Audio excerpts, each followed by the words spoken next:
compartir la palabra del Señor en esta tarde. Antes de entrar en la predicación del día de hoy, traerles saludos de diferentes lugares donde hemos podido estar y compartir. Gracias a Dios estuvimos en España, cerca a Barcelona, en la ciudad de Vilafranca, en la iglesia del pastor Dani, donde ustedes ya lo conocen, ha estado aquí con nosotros compartiendo. Pues muchos saludos de parte de la iglesia, del hermano también, en el cual tuvimos la oportunidad de compartir en el mes de agosto. Y también en su providencia el Señor nos llevó a la ciudad de Tomelloso, donde tuvimos la oportunidad también de conocer a un hermano, Fran, pastor de la iglesia allá de Tomelloso. Y muchos saludos, tuve la oportunidad de compartir allá con ellos el mensaje un domingo y fue de bendición para mi vida, pero también creo que para la iglesia allá también en general, y estamos muy contentos. Y antes de iniciar, hermanos, rápidamente contarles un pequeño testimonio, algo que vivimos allá en Vilafranca. El último domingo, antes de venirnos, tuve la oportunidad de sentarme a escuchar el sermón y compartir con los hermanos. Y casi al final del sermón, el hermano que estaba sentado al lado mío en una banca muy parecidas a las que teníamos nosotros, me pide por favor que le regale unos minutos al final del culto para conversar con él. Y le dije, claro que sí, que no había ningún problema. Este hermano me cuenta brevemente que él lleva toda su vida en el Evangelio, pero que años ya atrás ha comenzado a conocer la sana doctrina y lo que implica una iglesia bíblica y que lleva el Evangelio de verdad. Ese hermano, creciendo y dándose cuenta de que su iglesia no estaba bien, y por más que ha podido hablar con su pastor y ayudarlo a ver las cosas que no iban, fue invitado a salir de su iglesia. El hermano me cuenta esto con su corazón muy cargado, con lágrimas en sus ojos, y me dice esto: la última vez que pude ir a Barcelona fui a una reunión en la iglesia de la IEG en Barcelona, de donde nosotros somos supervisados por el pastor Jairo y por el pastor David. En esa reunión estuvimos los tres presentes, nuestro hermano Luis, Carlos y yo, compartiendo y hablando de la iglesia, el proyecto que se está haciendo aquí, la plantación de la iglesia. Pues este hermano estuvo ahí presente ese día, escuchando todo lo que se estaba haciendo y escuchando los diferentes testimonios de cada una de las iglesias que estaban ahí representadas. Nuestro hermano Luis pasó en representación de nosotros y habló de la iglesia y del avance que se estaba haciendo aquí, en la iglesia aquí en París.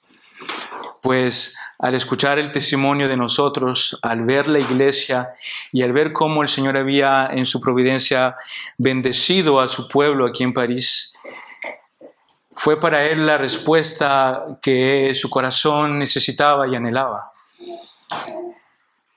En ese momento, mientras él estaba ahí sentado escuchando, me dice: para mí fue claro la respuesta que recibí. Tenía que salir de mi iglesia y tenía que buscar una iglesia sana, donde congregarme, donde poner todos mis dones y talentos al servicio de esa iglesia, crecer en conocimiento y en santidad y seguir buscando y amando a mi Señor. Esa fue la experiencia que tuve, y el hermano me dijo: mándale muchos saludos a la iglesia y ojalá que Dios me permita visitarlos algún día y venir aquí a París y conocerlos. Pues Dios quiera que tal vez en algún momento este hermano venga y ustedes puedan verlo con su familia. Y si les cuento esto es de forma de testimonio, para que vean que nuestros propios testimonios, nuestras propias vidas, a veces sin nosotros tener que decir gran cosa, hablan y ayudan a otros. Y Dios toma nuestras palabras, Dios toma nuestro testimonio, Dios toma lo que nosotros hemos vivido y lo utiliza para hablar a otras personas, para tocar los corazones de otros, para darle una respuesta a aquellos que están esperando una respuesta. Y es así como pasó el último domingo, y eso lo quería darles como testimonio para que vean que somos conocidos del otro lado del país. Gloria a Dios por eso.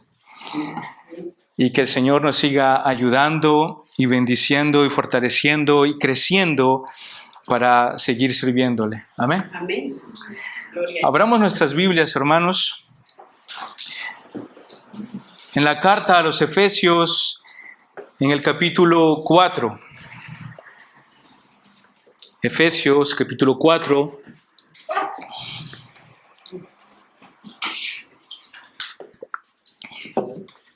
Del verso 1 al verso 10 es la porción que vamos a compartir, Efesios 4, del verso 1 al verso 10. Me voy a poner los ojos porque ya cuando uno llega a los 50 ya no ve. Efesios capítulo 4, verso 1, nos ponemos de pie para leer la palabra.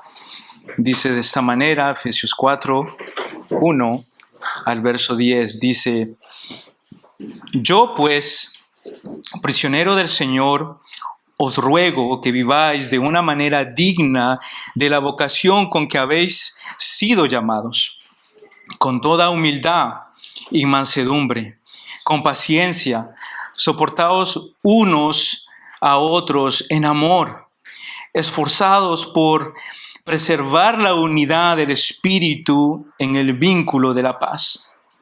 Hay un solo cuerpo, un solo Espíritu, así como también vosotros fuisteis llamados en una misma esperanza de vuestra vocación.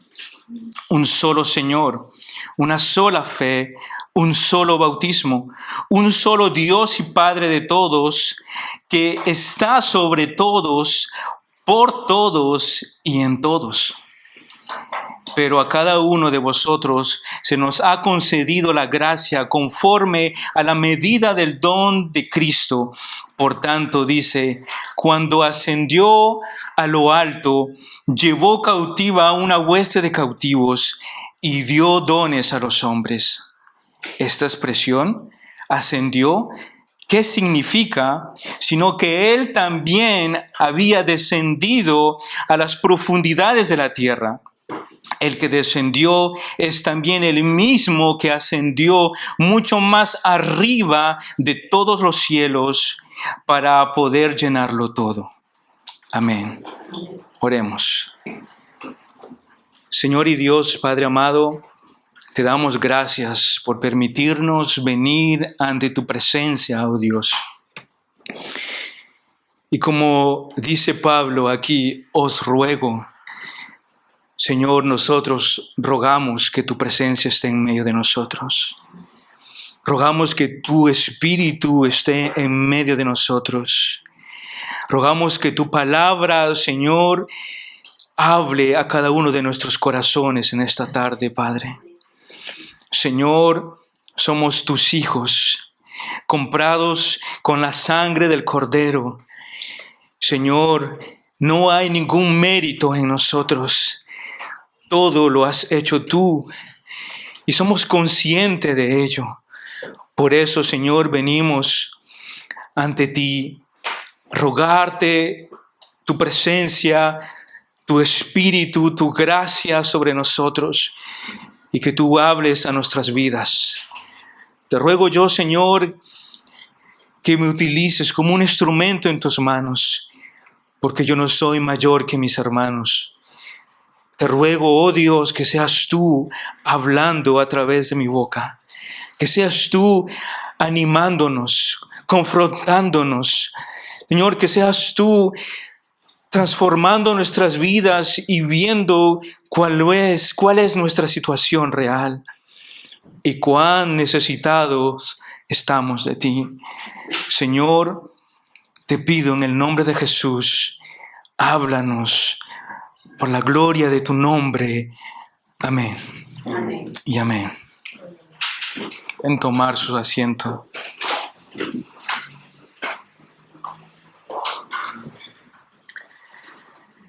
Después de haber, hermanos, estudiado los 3 primeros capítulos de Efesios, ¿qué podemos decir al respecto? Lo que hemos visto hasta ahora son indicativos que Dios nos ha dejado, mostrando así las riquezas que tenemos en Cristo y en Dios Padre. Pero ahora, a partir del capítulo 4 en adelante, vemos que Pablo nos deja imperativos. En otras palabras, Pablo nos responsabiliza con nuestra identidad con Cristo. ¿Entienden eso? A partir de ahora, del capítulo 4 en adelante, Pablo nos confronta con nuestra situación y posición como hijos para que nosotros podamos ahora poner en marcha lo que hemos aprendido. El pastor Luis Méndez dice esta frase: nuestra identidad en Cristo nos lleva a una nueva conducta de vida. Nuestra identidad en Cristo, escuchen esto, nos lleva a una nueva conducta de vida. Esto es lo que vamos a ver hoy a partir del capítulo 4. Y saben, hermanos, ahora, en este momento, y como escribiendo este mensaje, me siento, hermanos, como Juan el Bautista, preparando el camino para lo que ha de venir más adelante. No porque yo sea Juan el Bautista, lejos de mí esa pretensión, sino en el sentir de que Juan el Bautista vino a cumplir una tarea, preparar el camino para el Señor. Pues a mí, mi tarea es mostrarles ahora en estos 10 primeros versículos lo que Pablo nos está enseñando a que nosotros nos podamos identificar con esa responsabilidad o con esa nueva conducta de vida que debemos tener. He dividido este sermón en 2 puntos. El primero es la correcta actitud para preservar la unidad. La correcta actitud para preservar la unidad. Y el punto número 2 es, nos dio gracia conforme a su medida. Nos dio gracia conforme a su medida. El título de este sermón es un llamado a la unidad en la comunión como iglesia. Para aquellos que apuntan, y sería bueno que todos apunten y que tengan sus cuadernos y sus lápices, para que así cuando ustedes le pregunten algún día sobre la carta a los Efesios, usted diga, sí, yo me acuerdo, yo tengo un cuaderno donde el hermano predicó sobre ese tema. Y ustedes puedan repasar y decir, yo recuerdo cuando los hermanos hicieron la carta a Timoteo y después hicieron el Evangelio de Mateo y ahí tengo apuntes de lo que aprendí. Amén. Qué bueno que adoptemos esa buena costumbre de poder anotar. Entonces, como dije, el título es un llamado a la unidad en la comunión como iglesia. Quisiera, antes de entrar en materia, primeramente definir la palabra unidad. La palabra unidad dice que es la propiedad de todo ser en virtud de la cual no puede dividirse sin que su esencia se destruye o altere. ¿Escucharon eso? Dice, propiedad de todo ser en virtud de la cual no puede dividirse sin que su esencia se destruya o altere. Lo contrario sería la división que destruye o altera su propia esencia. Y para entrar en materia, quisiera ilustrarlo de esta manera con una pequeña historia. Un anciano, en el lecho de su muerte, llevaba un gran pesar en su corazón, preocupado por la armonía que ya había dejado de existir entre sus hijos.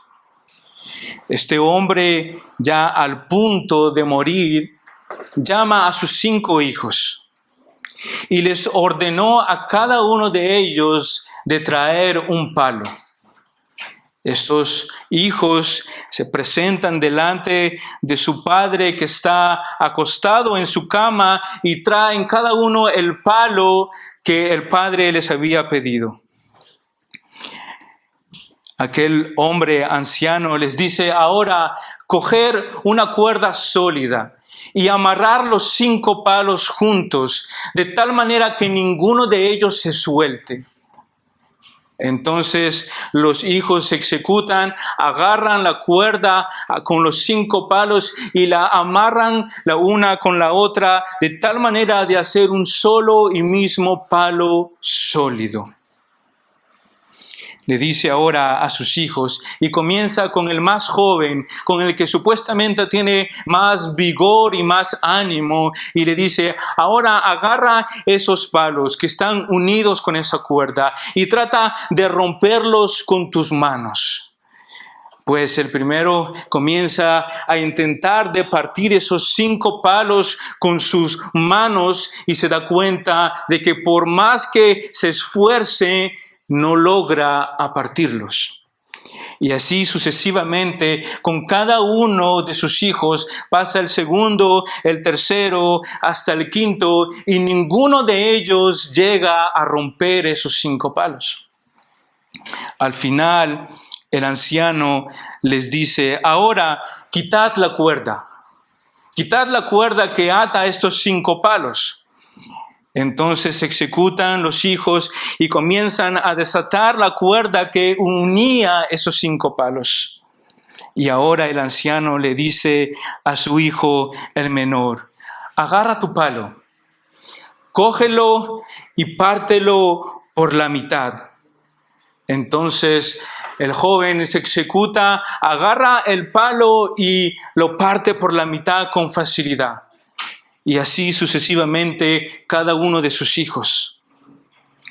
Al final, aquel anciano les dice: hijos, ¿ven cómo hay fuerza en la unión? ¿Y ven cómo hay debilidad en la falta de armonía? Cuando yo me vaya y ya no esté, por favor, vivan en paz y en armonía, en unidad, ayudándose los unos a los otros. ¡Wow! ¡Qué historia! Esta historia la estoy utilizando para ilustrar lo que vamos a ver hoy a continuación en el tema que nos corresponde, hermanos. Es fácil quebrar un solo palo, pero cuando 5 palos están unidos con una cuerda sólida y muy bien atada, muy bien amarrada, es muy difícil romperlas. Es muy fácil agarrar una hoja y romperla. Pero a los más valientes o a los más fuertes, les animo de agarrar el libro donde están todos los teléfonos de todos los franceses, las páginas jaunes, como se dicen acá, el annuaire. A ver si pueden agarrarlo por la mitad y partirlo. Estoy seguro que muy pocos, o tal vez habrá uno que pueda, pero por la mayoría de veces siempre he visto que nadie puede partirlo por la mitad. Y esto es lo que quiero transmitir como idea. Entramos entonces en materia en el primer punto, hermanos. La correcta actitud para preservar la unidad. La correcta actitud para preservar la unidad. Leamos entonces Efesios del versículo 1 al versículo 6, que es la primera parte en la cual nos vamos a basar. Yo pues, prisionero del Señor, os ruego que viváis de una manera digna de la vocación con la que habéis sido llamados, con toda humildad y mansedumbre, con paciencia, soportaos unos a otros en amor, esforzaos por preservar la unidad del Espíritu en el vínculo de la paz. Hay un solo cuerpo, dice, un solo espíritu, así como también vosotros fuisteis llamados en una misma esperanza de vuestra vocación. Hay un solo Señor, una sola fe, un solo bautismo, un solo Dios y Padre de todos, que está sobre todos, por todos y en todos. Wow. Pablo inicia este capítulo 4 recordando a los de Efesios dónde él se encontraba. La pregunta que podemos hacerle al texto o hacerlo nosotros mismos: Pablo, pero ya no te presentaste en el capítulo 1, ya no nos dijiste que estabas en la cárcel, ya lo sabemos eso, ya tenemos esa información. ¿Por qué nuevamente nos dices que estás prisionero por causa del Señor? Varios comentaristas hablan de este pasaje con la insistencia que tiene Pablo de especificar su situación donde él se encuentra en una cárcel fría en Roma, pero él está escribiendo una carta a las iglesias para que sean animadas y vivan el evangelio en base a la palabra de Dios. Pablo está insistiendo sobre su posición o sobre el lugar donde él se encuentra, porque él quiere mostrarle que ellos son libres, pero que él está atado y encerrado en una cárcel en Roma. El final o la intención de Pablo es de que ellos vean que son libres de vivir realmente como hijos de Dios, dignos de la vocación con la cual ellos han sido llamados. Pablo está insistiendo sobre ese punto nuevamente, subrayándolo aquí en el capítulo 4, para decirles: ustedes que están libres y que han escuchado desde el capítulo 1 al capítulo 3, todas las riquezas que tenemos en Dios Padre y en Cristo Jesús, ahora en vuestra libertad tenéis que vivir como dignos de ese llamado por el cual ustedes ahora han recibido a Cristo. Ustedes que están libres en sus casas, en sus trabajos, en su diario vivir, ahora tienen que entender cómo deben vivir, cómo deben lucir aquellos que son hijos de Dios. Si volvemos un poco atrás, hermanos, en lo que ya hemos visto en los capítulos anteriores, el resumen sería este. Hemos visto que hemos sido bendecidos con toda bendición espiritual por Dios Padre, que somos salvos por gracia porque estábamos muertos en nuestros delitos y pecados. Hemos sido reconciliados con el Padre, que ya no hay judío ni gentil. Y lo que vimos el domingo pasado dice: y las riquezas de su gloria, dice, están allí para fortalecer nuestro ser interior, nuestro hombre interior, dice literalmente el texto. Entonces, todo esto a lo cual ya hemos apuntado, ya lo hemos visto en los 3 primeros capítulos, ahora Pablo dice: ¿ya entendieron todas las riquezas? Todo lo que ustedes tienen, pues ahora tienen que vivir en base a esas riquezas que Dios nos ha dado. Amén.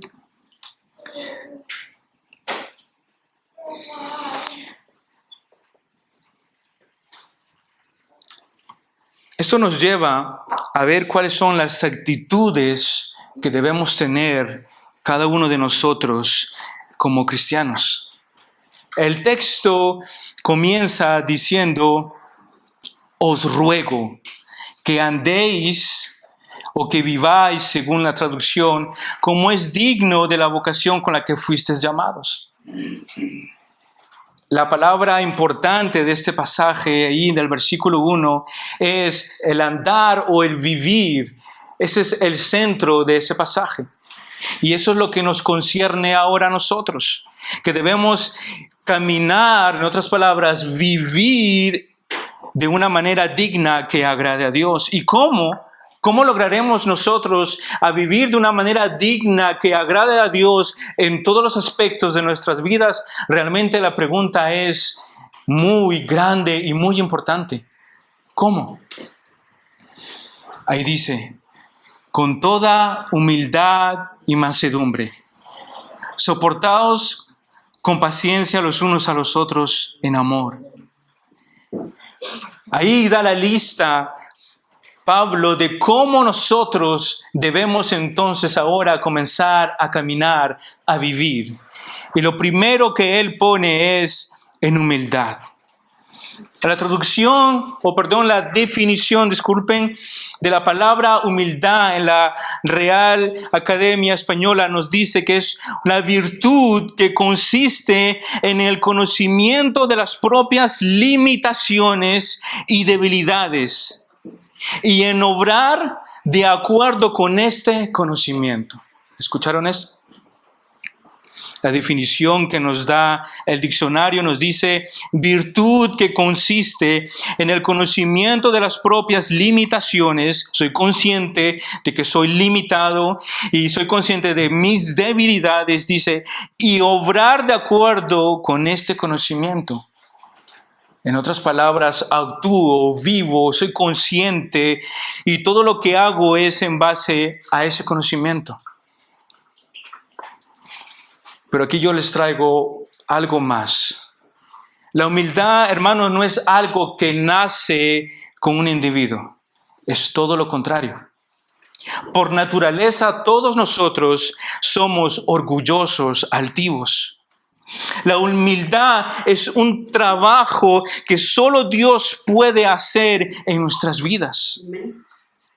Muchas veces identificamos la humildad o la relacionamos la humildad con la pobreza y es un grave error. La pobreza no simboliza humildad, simboliza pobreza. Si le damos a un hombre o al hombre más pobre de la tierra una cuenta llena de millones y de millones de euros, aquel hombre que nunca había tenido absolutamente nada en toda su vida, ¿crees tú que seguirá viviendo de la misma forma como vivía antes? ¿O será el momento adecuado para aprovechar de poder mostrar todo lo que él tiene ahora?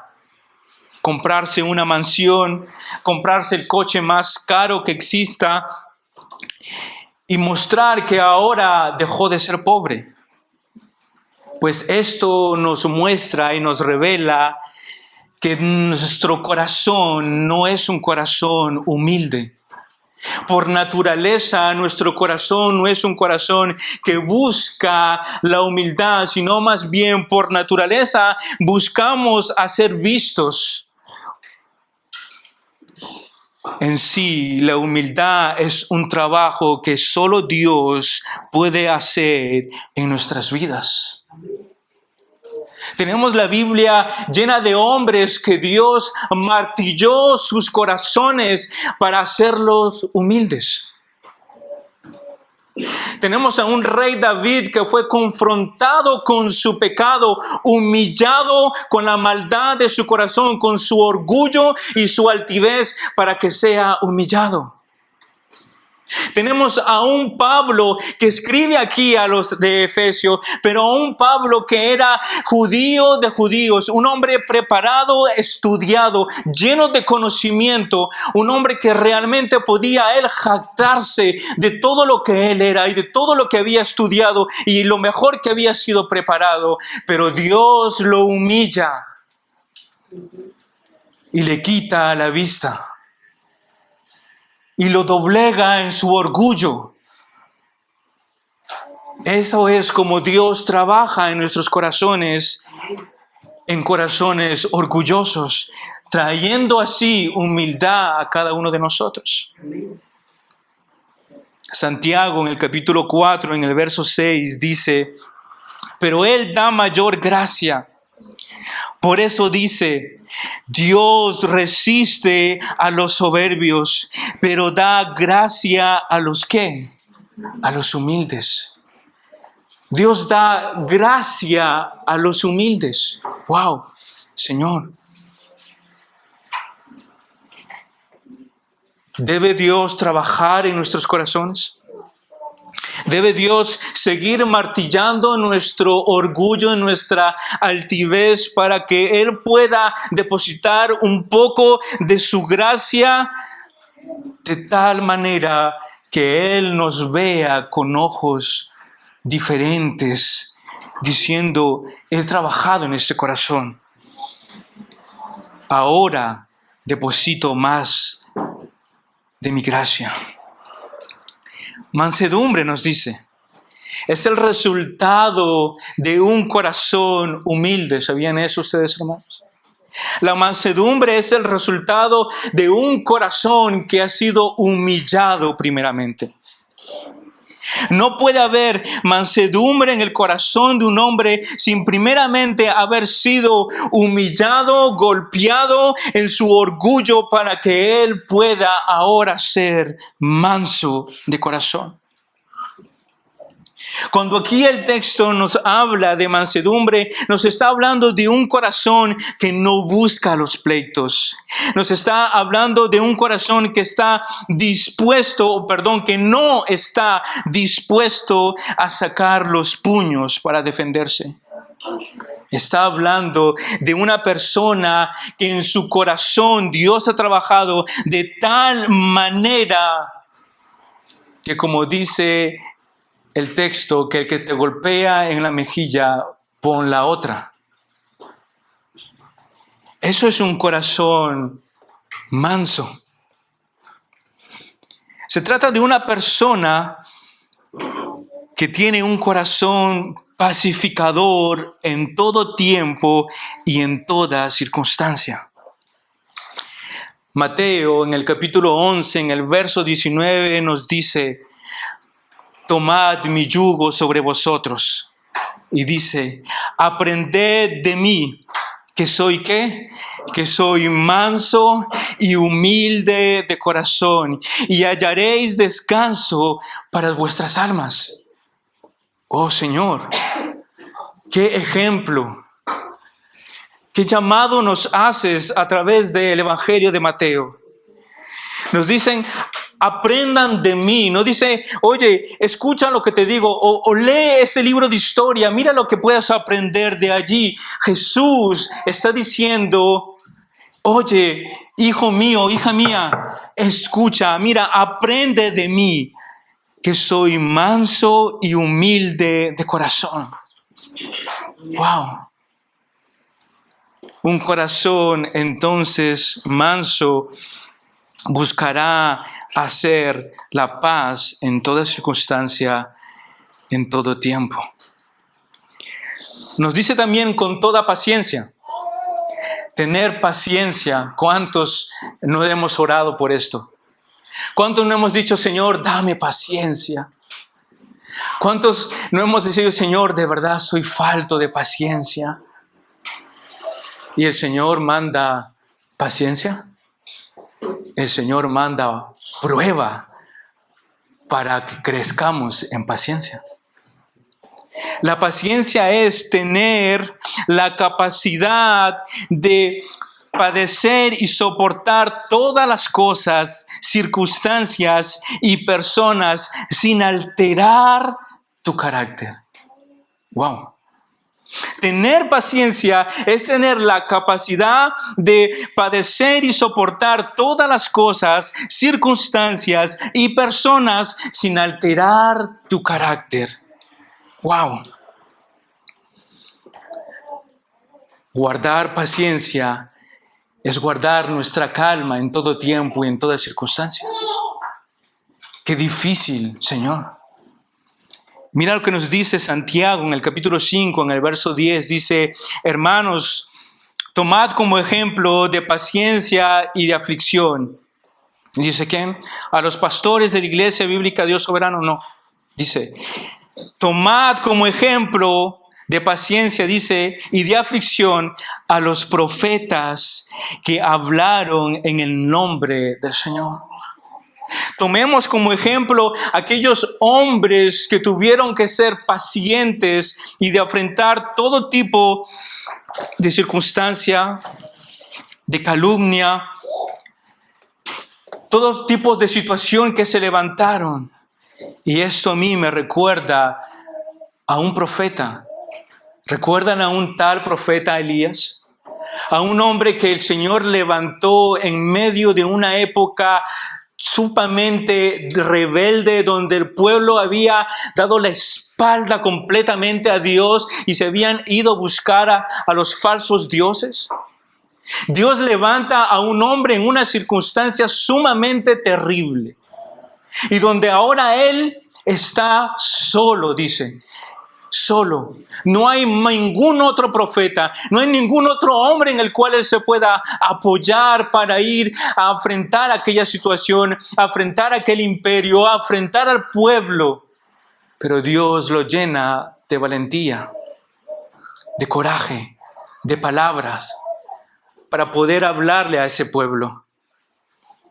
Y después de eso, tuvo que ser paciente. Esconderse en las montañas sin saber lo que iba a pasar con su vida. ¿No es algo tal vez impresionante? Saber que Dios utilizó tu vida para traer esa confrontación con aquellos que se habían volteado de Dios, aquellos que se habían dado la espalda a Dios, pero en vez de él ahora tener apoyo y que la gente lo rodee y que digan, Elías, qué bueno que escuchaste la voz de Dios, qué bueno que sirves a Dios, vaya, vamos a servir a Dios juntos. Ahora Elías tiene que esconderse en las montañas porque hay una mujer que lo persigue y quiere matarlo.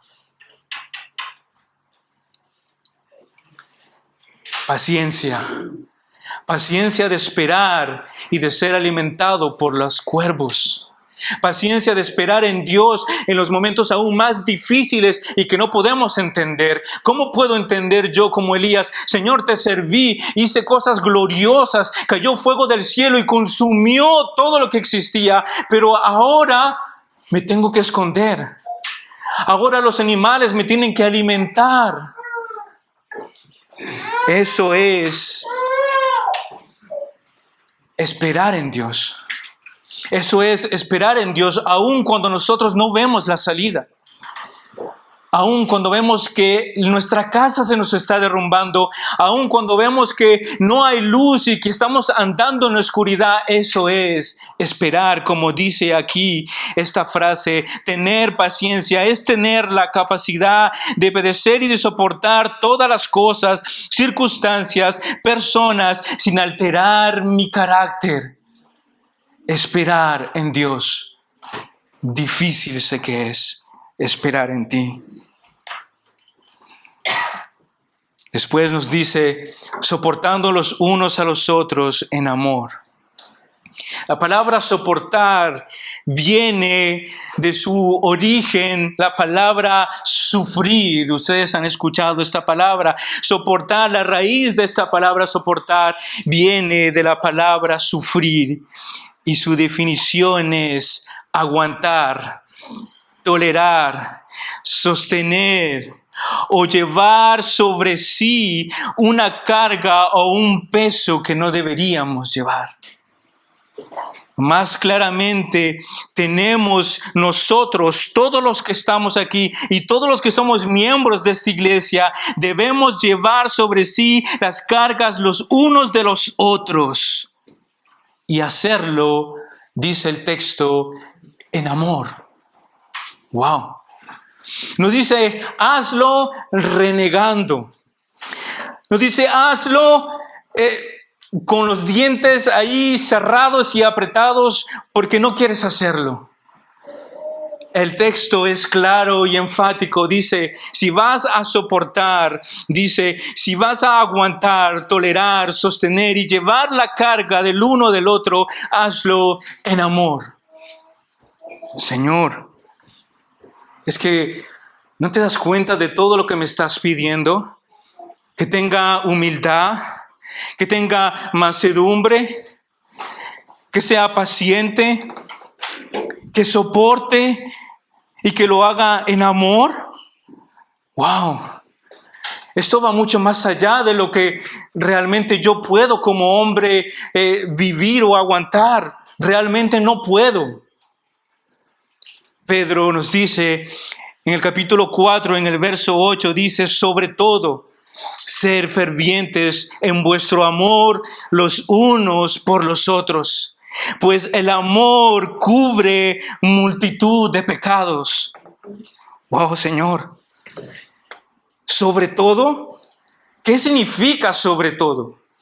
Pues sobre todas las cosas, sobre todo lo que nosotros vivamos, sobre todo lo que nosotros somos como hijos de Dios, sobre todas las cosas, dice Pedro, ser fervientes. En otras palabras, mantente firme, sigue, continúa, no bajes los brazos en vuestro amor los unos con los otros. Dice, porque el amor cubre multitud de pecados.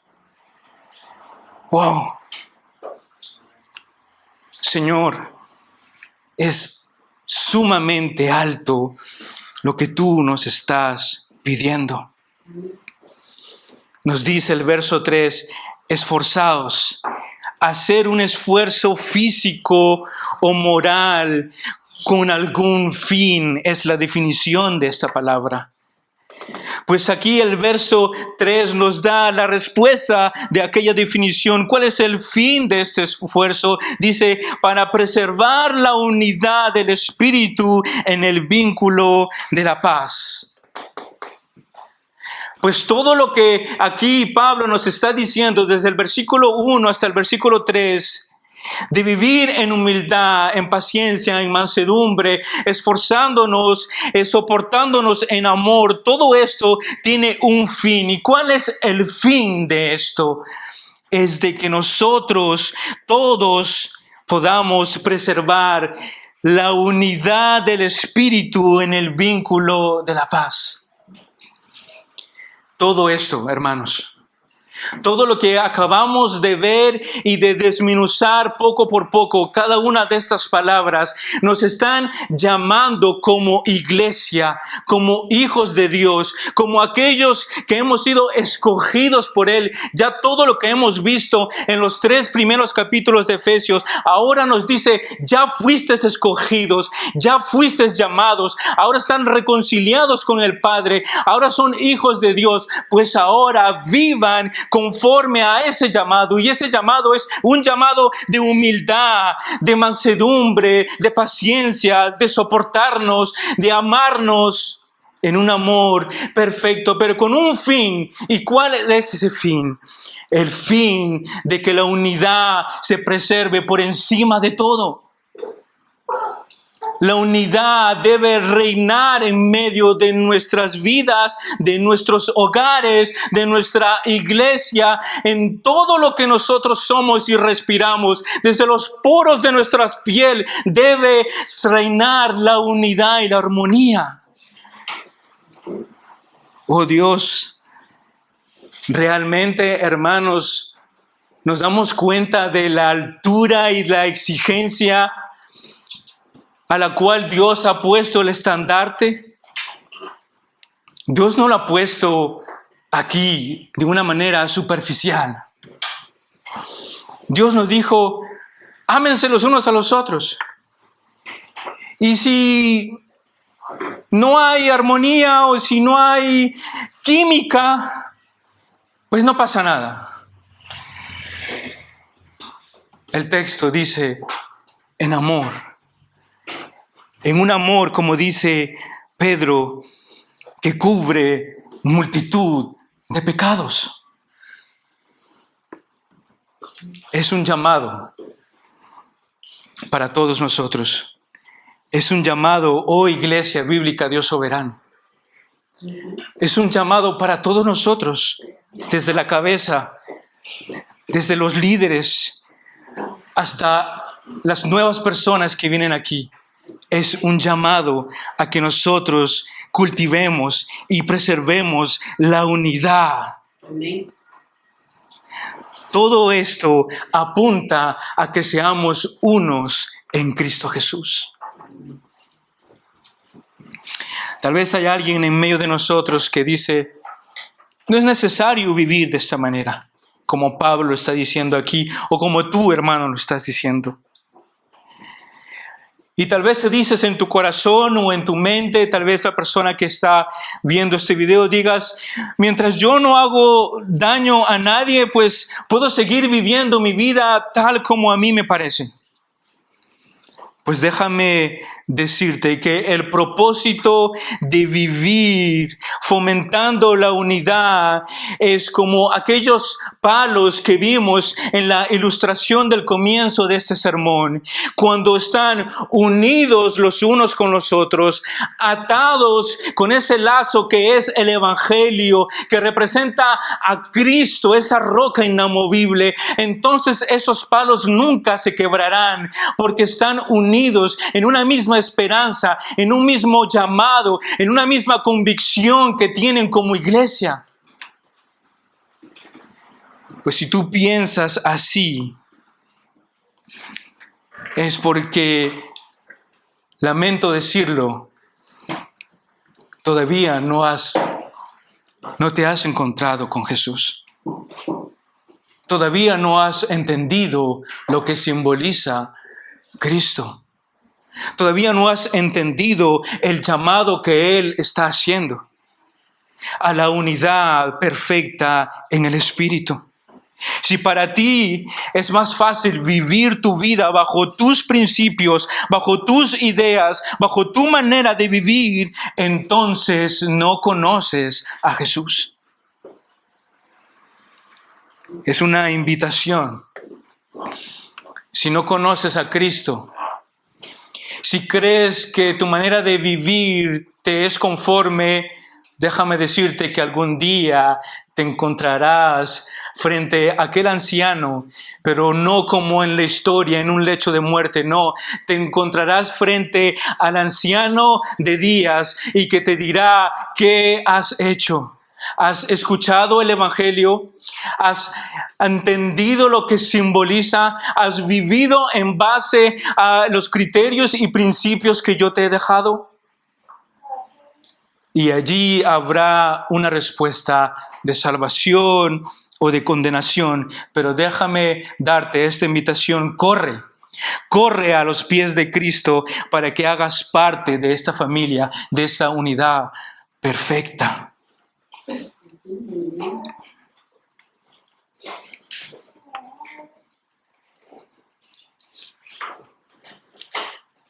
No es solamente todas estas razones o estos puntos que nos muestran o que nos dicen que debemos vivir unidos.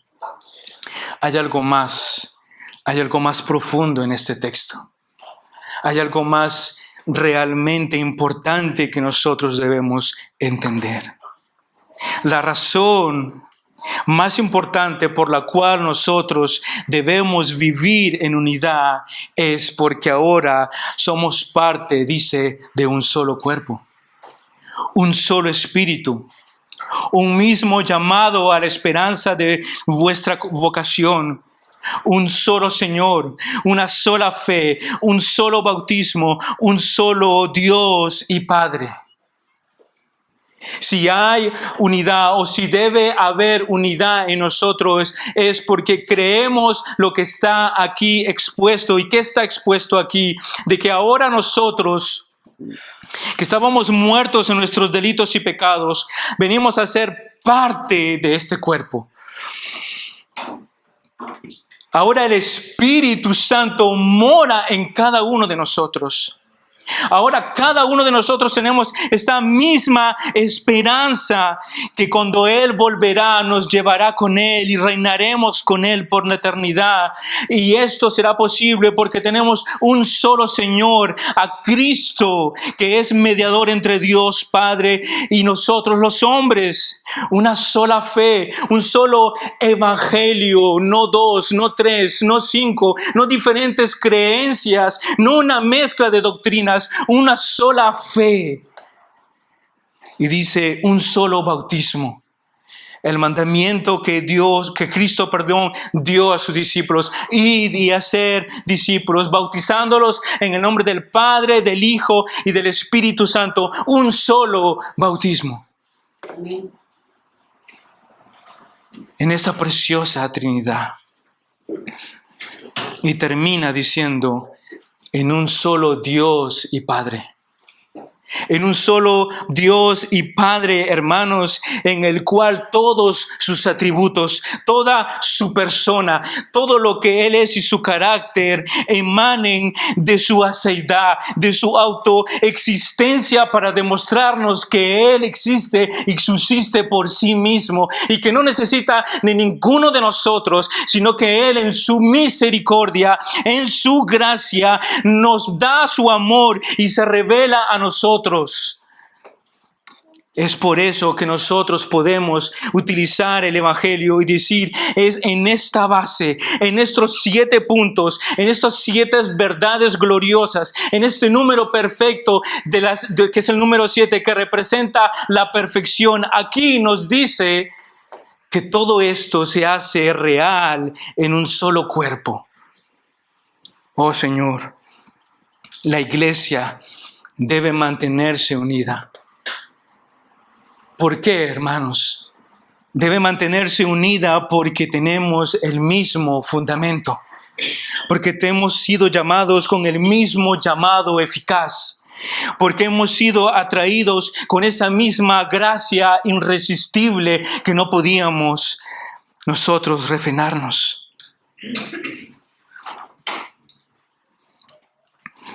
Y esto nos lleva a nuestro segundo punto.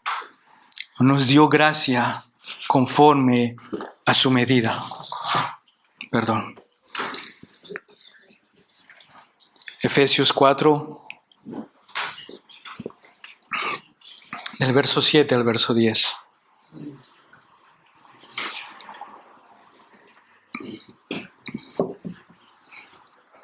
Dice de esta manera. Pero a cada uno de nosotros se nos ha concedido la gracia conforme a la medida del don de Cristo. Por tanto, dice, cuando ascendió a lo alto, llevó cautiva una hueste de cautivos y dio dones a los hombres. Esta expresión, ascendió, ¿qué significa? Sino que Él también había descendido a las profundidades de la tierra. Y el que descendió es también el mismo que ascendió mucho más arriba de todos los cielos para poder llenarlo todo. Estos versículos podríamos rápidamente resumirlos. Pero aquí en el verso 7, cuando se nos habla de que nos ha concedido gracia conforme a la medida del don de Cristo, muchas veces confundimos este pasaje de la gracia y la medida con la salvación. Y aquí Pablo no se está refiriendo a la salvación. Pablo está hablando, como dice ahí, a la medida del don de Cristo, esa gracia que es repartida son talentos, habilidades y dones que Dios ha dado a su iglesia. Dones o que Dios ha dado para la edificación de su iglesia, que obviamente veremos en la próxima predicación. Pero nos habla que también a cada uno de nosotros Dios repartió dones y talentos. Si leemos rápidamente este pasaje, podemos caer en este error y pensar que Pablo está hablando de la salvación. Somos salvos por gracia. Sí, Pablo, ya lo has dicho, ya lo entendemos. Pero no es eso. Lo que Pablo está diciendo es que Cristo nos ha concedido gracia para poder servirle a Dios por medio de nuestros talentos y habilidades y dones para con su iglesia. Todos aquellos talentos, dones y habilidades que Dios ha puesto en nosotros no son para que nosotros los guardemos.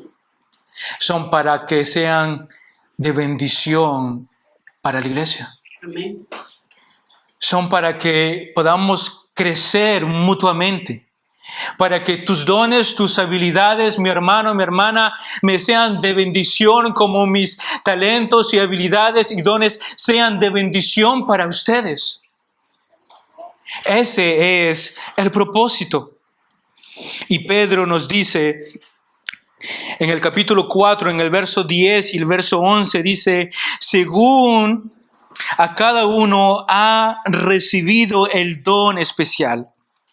Dice, úselo, sirviendo los unos a los otros, como buenos administradores de la multiforme gracia de Dios. ¿Y qué dice el verso 11? Dice, el que hable conforme a lo que siente en su corazón. Eso dice el texto. Que el que hable, dice, hable conforme a las palabras de Dios. Y dice, el que sirve, que lo haga, dice, por fortaleza que Dios le da, para que en todo Dios sea glorificado mediante Jesucristo, a quien pertenecen la gloria y el dominio por los siglos de los siglos. Wow, Pedro, ¿qué nos estás diciendo? Que nosotros debemos ser buenos administradores de los talentos y de las habilidades que Dios ha puesto en nosotros, y que todo lo que hagamos, sea de palabra, sea de hecho, todo debe ser conforme a la palabra de Dios. Todo debe ser conforme a lo que está escrito aquí, no en base a lo que a nosotros nos parece, nos gusta, sino a lo que Dios ha decretado y escrito en su palabra. Cada uno de nuestros talentos, cada una de nuestras habilidades y dones deben ser usados para glorificar el nombre de Dios. Cada una de nuestras palabras, cada uno de nuestros consejos, cada una de nuestras expresiones y actos deben ser acompañados de gracia para bendecir a aquel que las escucha, para bendecir a aquel que las recibe. Amén. Y nos dice, cuando ascendió a lo alto, llevó cautiva una hueste de cautivos y dio dones a los hombres. Esta expresión, dice Pablo, ascendió, ¿qué significa? ¿Qué nos quieres decir, Pablo, con este versículo? Dice, sino que él también había descendido, dice, a las profundidades de la tierra.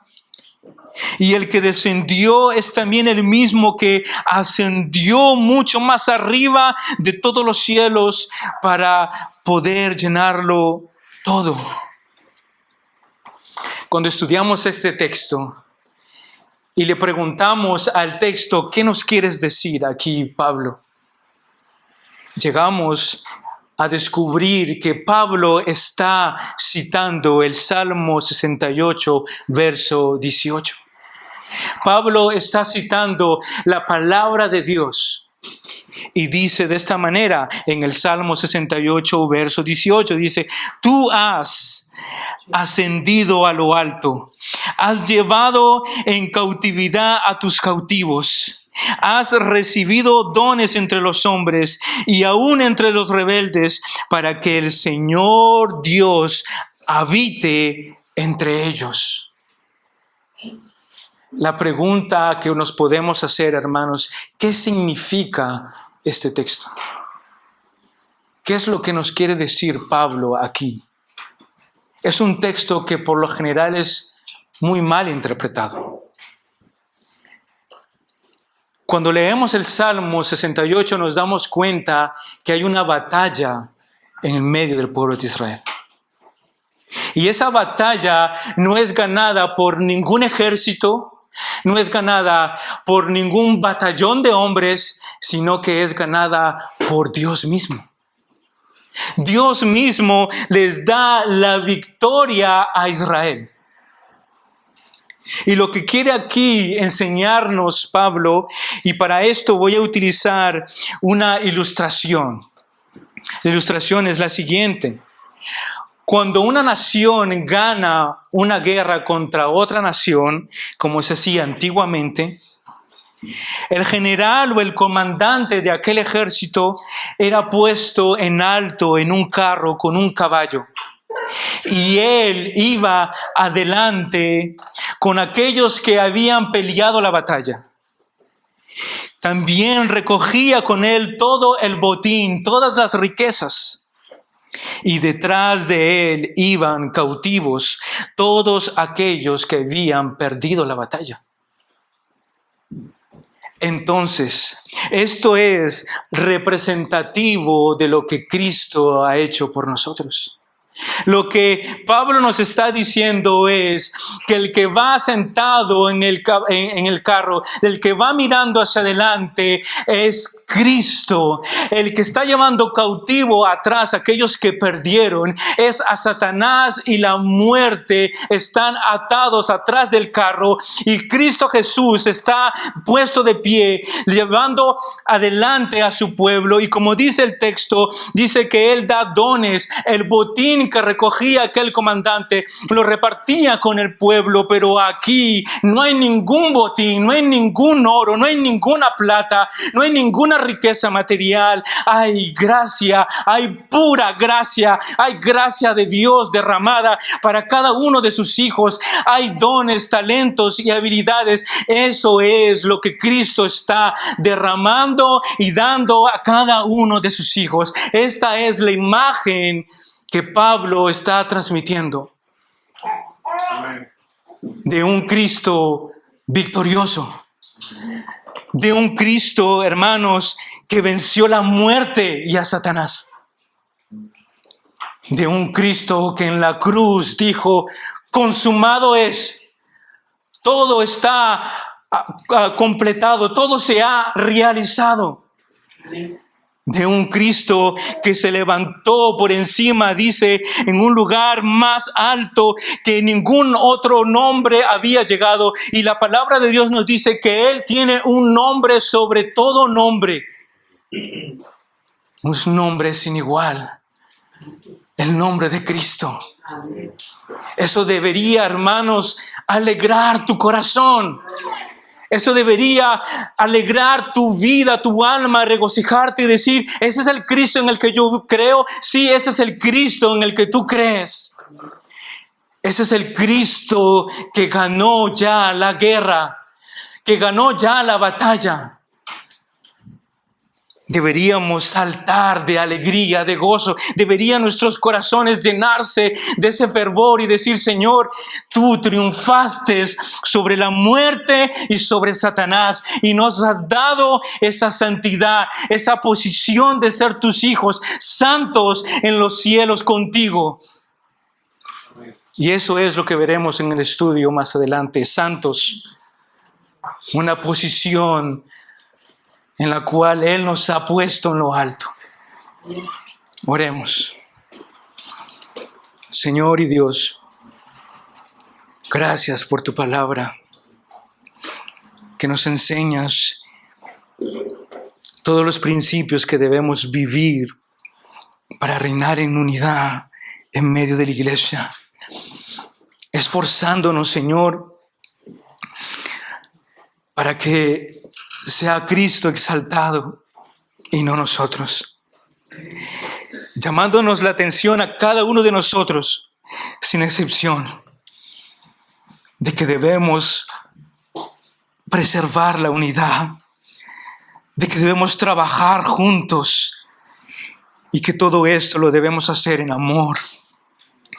Porque el verdadero amor cubre multitud de pecados. Señor, ayúdanos. Ayúdanos. Oh Señor, te rogamos. Nosotros te rogamos como tu iglesia. Así como Pablo se dirige a los efesios, os ruego que viváis. Nosotros decimos, Señor, te rogamos que nos ayudes a vivir conforme a tu palabra. Ayúdanos a vivir en la unidad perfecta en el Espíritu. Y ayúdanos a entender que tú venciste la muerte y a Satanás. Que tenemos la victoria en Cristo Jesús. Y que tú has dado dones y talentos para que tu iglesia sea edificada y bendecida. Oh Dios, gracias por hablar a nuestros corazones y por bendecirnos a través de tu palabra. Reina tú en nosotros, reina tú en nuestras vidas y cautívanos. Cautívanos, Señor, con tus lazos de amor y de gracia. Cautívanos por completo para ti, Señor. En el nombre de Jesús te oramos. Amén y amén.